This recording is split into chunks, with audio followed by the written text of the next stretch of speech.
por favor, que... Lo sabía, ¿ves? Lo sabía. Lo sabía.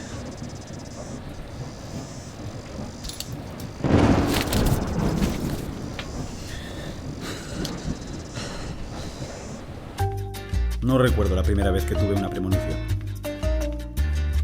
Bueno, no es que sea pitoniso ni nada. Simplemente a veces sé cuándo va a ocurrir algo, aunque no sepa exactamente el qué. 3, 2, 1... Pero últimamente tengo unas visiones más claras.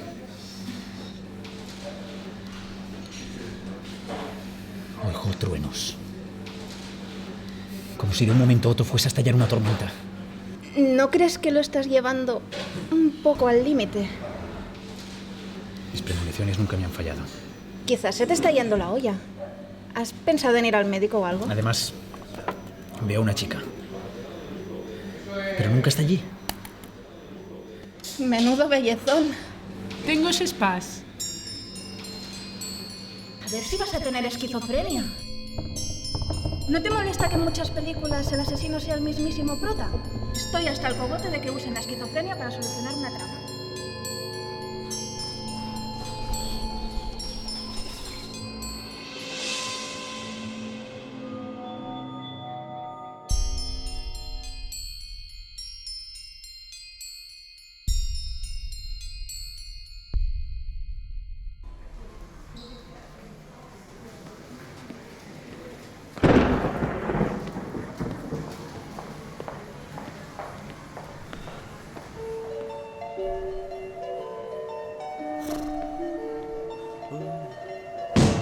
Wouldn't it be nice if we could all then we wouldn't have to wait so long? Wouldn't it be nice to live together and the king of the world?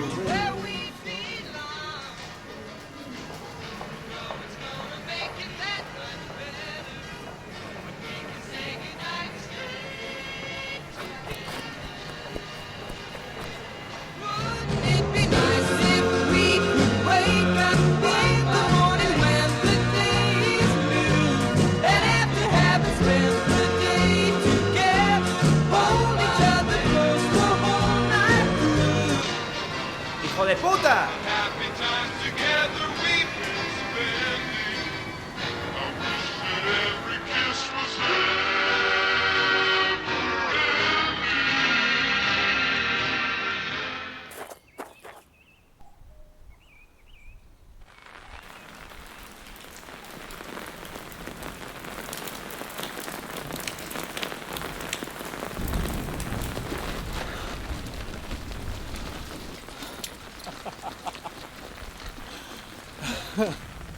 Ha ha ha.